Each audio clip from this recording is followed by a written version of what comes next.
Senhor esteja convosco. Ele está no meio de nós. Proclamação do Evangelho de nosso Senhor Jesus Cristo, segundo São Marcos. Glória a vós, Senhor.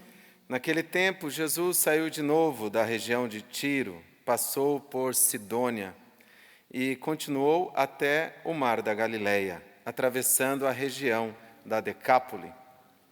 Trouxeram então um homem surdo, que falava com dificuldade, e pediram que Jesus lhe impusesse a mão. Jesus afastou-se com o homem para fora da multidão. Em seguida, colocou os dedos nos seus ouvidos, cuspiu e com a saliva tocou a língua dele. Olhando para o céu, suspirou e disse: Efatá, que quer dizer abre-te. Imediatamente seus ouvidos se abriram, sua língua se soltou e ele começou a falar sem dificuldade. Jesus recomendou com insistência que não contassem a ninguém, mas quanto mais ele recomendava, mais eles divulgavam. Muito impressionados diziam: Ele tem feito bem todas as coisas. Aos surdos faz ouvir e aos mudos falar. Palavra da salvação. Glória a vós, Senhor.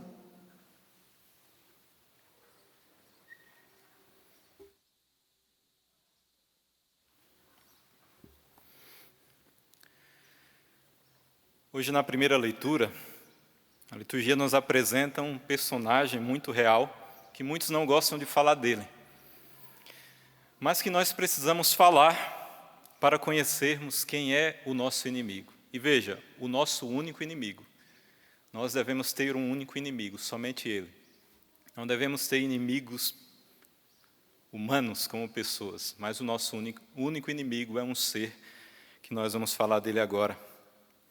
E devemos falar dele para nos prevenirmos dos seus ataques, porque ele é enganador, porque ele é o pai da mentira. As Escrituras e a sagrada tradição da igreja veem nele como o anjo caído. Ele era um anjo, chamado Satanás ou Diabo, que significa acusador, divisor. Satã é do hebraico e diábolo vem do grego, mas todos significam acusador, divisor. A igreja ensina que no início ele era um anjo bom, criado por Deus, criatura de Deus. O diabo e os seus demônios foram criados por Deus com uma natureza, mas eles fizeram-se a si mesmos maus. Eles optaram por isso, conforme nos diz o Concílio de Latrão, no Catecismo da Igreja Católica 391. Deus criou o demônio e todos os outros, o diabo e os outros demônios bons, eram anjos, mas eles se tornaram maus por si só. E veja, a tática do diabo na tentação, ela é apresentada nessa primeira leitura aqui de forma excepcional. Veja a tática do inimigo. Primeiro, ele distorce a verdade do que Deus disse. Distorce os desígnios de Deus. E ele não distorce mostrando logo a mentira por si só. Meias verdades. Ele coloca meias verdades. Introduz suspeitas sobre as intenções e os planos divinos. Depois, ele apresenta Deus no final como inimigo, e assim o homem se perde. Esse é o itinerário da tentação do diabo. Ele sempre vai fazer isso. Distorce a verdade de Deus, distorce os desígnios de Deus na minha vida, na sua vida. A tentação, ele vai tentar, lembre-se, não com a mentira por si só, logo, ele vai sempre mostrar meias verdades, um pouco da verdade.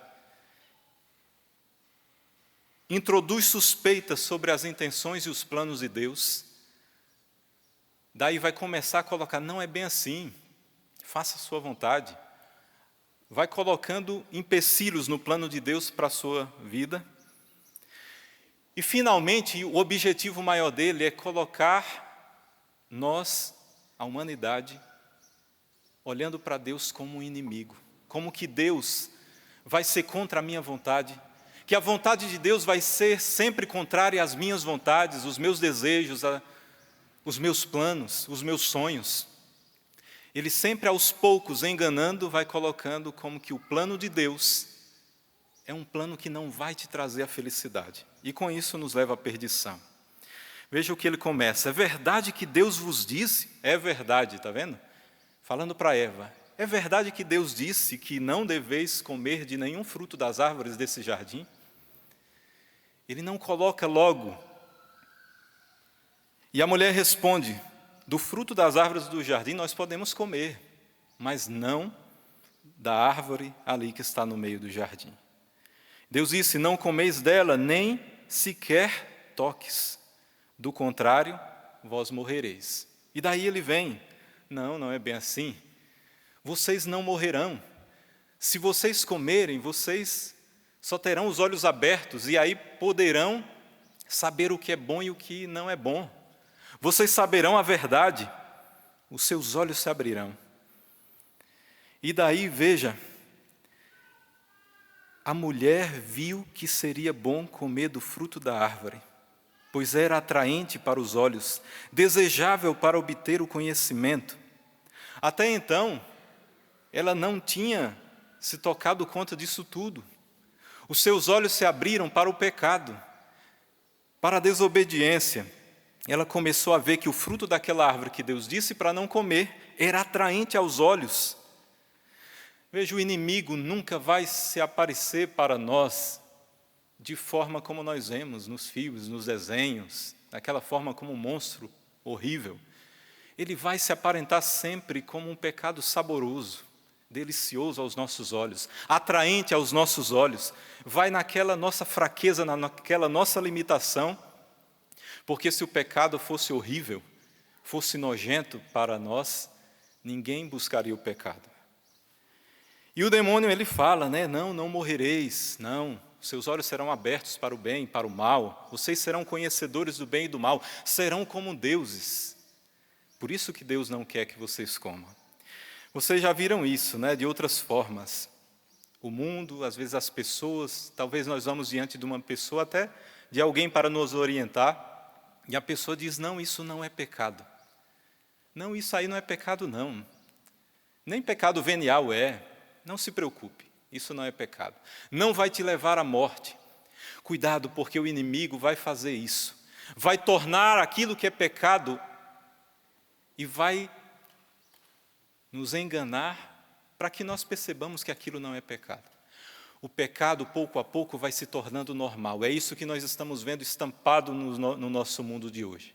Aquilo que antigamente era abominável, hoje não é mais. A coisa foi se tornando um pouco aceitável. Hoje, muitas coisas já se tornaram regras e leis. Coisas que antigamente eram abomináveis, que continua sendo abominável aos olhos de Deus, mas o mundo vai tapando, confundindo, camuflando os nossos olhos, colocando um filtro que aquilo não é pecado, e aí vai nos enganando. O pai das mentiras, ele quer que o homem rejeite a Deus. No final de tudo, ele vai nos enganando para que no final nós rejeitemos a Deus. E não só isso, a partir da rejeição que o homem chegue a odiar a Deus. Santo Agostinho fala isso. O pai das mentiras quer que o homem rejeite a Deus até que chegue ao ódio. Amor de si mesmo, seja Deus. Deus não quer que vocês comam do fruto porque vocês conhecerão o bem e o mal, serão como deuses. O demônio quer que isso, como diz Santo Agostinho, que nós amemos a nós mesmos, nos tornemos deuses de nós mesmos. E aí até o desprezo de Deus. Veja, e eu repito aqui, a tática do inimigo, fazer com que o homem despreze a Deus, rejeite a Deus, sinta que não precisa mais de Deus. Sabe o que é isso? Lembra lá do Evangelho, quando Jesus fala do pecado que não tem perdão? É esse. A rejeição de Deus. O homem desprezar a Deus, odiar a Deus, e chega ao ponto de não precisar de Deus. Eu sou Deus de mim mesmo. Eu tomo as minhas decisões. Eu sei o que é bom e o que é errado. Eu sei o bem e o mal. eu não preciso de Deus. Veja, Deus só não perdoa quando o homem não quer o perdão. É a rejeição de Deus. Quando o demônio, pouco a pouco, lembre-se disso, é imperceptível, ele não... Ao mesmo tempo que o demônio tem pressa de nos perder, ele não tem pressa de nos ludibriar diante do pecado. Ele vai aos poucos, nas pequenas coisas, para que pouco a pouco nós rejeitemos a Deus. E com a rejeição de Deus, nós não temos perdão. Não que Deus não quer nos perdoar, Deus quer nos perdoar a todo instante, mas Deus não pode perdoar se o homem não quer e não busca o perdão. No Salmo nós cantamos, feliz o homem que é perdoado. Feliz o homem que busca o perdão, que quer o perdão de Deus, mas infeliz do homem que não busca o perdão e não quer o perdão, porque aquele que não busca é porque quer continuar na situação do pecado. Dessa forma, o homem e a mulher desobedeceram à ordem de Deus. O pecado de Adão e Eva foi a desobediência. E a desobediência é característica de quem não escuta bem. De quem não escuta direito, ou por não confiar naquele que deu a ordem, já escuta com um filtro de desconfiança. Lembre-se, quando chega a esse ponto de termos desconfiança das ordens dadas por Deus, é porque o demônio já está agindo em nós. Ou é sinal daquele que não consegue escutar, porque dentro de si já existem muitos barulhos. Já deixou entrar pela audição, pelos teus ouvidos, pelos nossos ouvidos, já foi deixando entrar barulhos e mais barulhos. E com isso não consegue mais escutar a voz de Deus. Outra realidade suicida para o homem, para nós, entreter-se com o tentador. Guarde isso também. Dar espaço, não fugir das ocasiões próximas de pecado. Foi isso um dos deslizes de Eva. Se ela dissesse não para a serpente tentadora ali, se ela dissesse eu não quero te escutar, se ela fechasse os ouvidos ao tentador, se ela saísse da presença do tentador, ela não cairia, mas ela entreteu-se com o tentador. Foi escutando a lábia do tentador. Ele sabe, ele é pai da mentira, ele é enganador, Satã, diabolo. Ele vai fazer isso. Se nós nos entretemos com o pecado, nós vamos cair. Só cai no pecado aquele que busca. Só cai no precipício aquele que está perto da beira do precipício. Eu não cairei no precipício se eu não chegar perto. Portanto, meus irmãos, fuja da presença do inimigo, da lábia dele. Outra coisa, o homem não consegue por si só decidir o que é bom e o que é mal. O homem não consegue por si só saber realmente o que é bom e o que é mal. O homem precisa escutar a voz de Deus a todo momento que nos direciona, porque o homem não é Deus. O homem não é onisciente, não tem o saber absoluto pleno, o conhecimento infinito de todas as coisas. Deus sim, Deus é onisciente. Ele sabe o nosso futuro, Ele sabe do amanhã, Ele sabe o que é melhor. Nós não. Nós necessitamos a todo momento da voz do Espírito Santo, da luz do Espírito Santo a iluminar o caminho certo, o caminho errado, a nos direcionar o que é bom, o que é errado. Quando desobedecemos a Deus, quando fugimos de Deus, nós, por livre vontade, nós tapamos os nossos ouvidos à voz de Deus. Rejeitamos a fonte de todo bem, a fonte da salvação, e nos tornamos fontes de nós mesmos.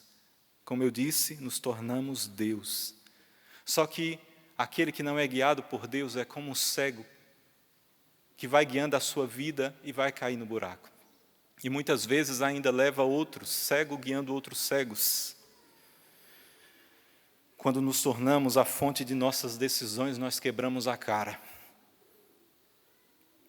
Veja, agora outro ponto. Para aqueles que evangelizam, eu trago outro detalhe dessa primeira leitura. Todos aqueles que têm problema de audição, consequentemente, têm um problema na voz, na fala. Aquele homem do evangelho, ele tinha dificuldade de falar por causa da falta de audição. Nós só seremos verdadeiros anunciadores da palavra se gastamos tempo escutando bem a voz de Deus. Se gastamos tempo na escuta dele. Se tapamos os nossos ouvidos aos barulhos externos que a todo momento nos tira da vontade de Deus. Se não ficamos escutando as falácias do inimigo, não gastamos tempo com o inimigo, com o tentador, com o pecado. Não perca tempo em rodinhas de pessoas que só falam besteiras, em rodinhas de piadas, em conversas maliciosas. Somos amigos, mas ali o demônio já está agindo naquelas piadas, naquelas falácias, conversas maliciosas. Não perca tempo escutando e vendo TV com aqueles programas que têm já o toque do inimigo. Músicas, seja o que for. A serpente, ela sempre vai tirar a proibição de Deus. Lembre-se, Deus não proíbe por proibir, porque Ele é mau. Não, Ele proíbe porque Ele sabe que aquilo não é bom para nós. E o inimigo vai usar disso para dizer que Deus é nosso inimigo. E vai tirar a proibição de Deus. É o que nós vemos no mundo, a anarquia, a proibição das regras. Por isso que o mundo odeia o cristianismo, odeia a Igreja Católica, porque tem regras, tem um decálogo, tem os 10 mandamentos, tem outras regras. E o mundo não quer regras, o mundo quer viver na total desordem. Por fim, ali Jesus, diante daquele homem, ele diz éfata, que quer dizer abre-te. Imediatamente o ouvido daquele homem se abriu, ele começou a falar sem dificuldade. Que nesse dia o Senhor possa também gritar aos nossos ouvidos, éfata, abre-te. Tirar todo o barulho que o inimigo já colocou em nós, o filtro que não escutamos mais a voz de Deus. Que o Senhor abra os nossos ouvidos para que possamos escutar verdadeiramente o que é bom, o que é mal da voz dEle, e não achando por nós mesmos que aquilo é bom ou mal, ou escutar a voz do inimigo. Que o Espírito Santo possa abrir os nossos ouvidos, para que possamos também evangelizar, falar realmente o que Deus nos manda falar. E que abra os nossos olhos também, diante das tentações, porque o inimigo só quer uma coisa, enganar a nós para nos perder e colocar Deus como nosso inimigo. Louvado seja o nosso Senhor Jesus Cristo.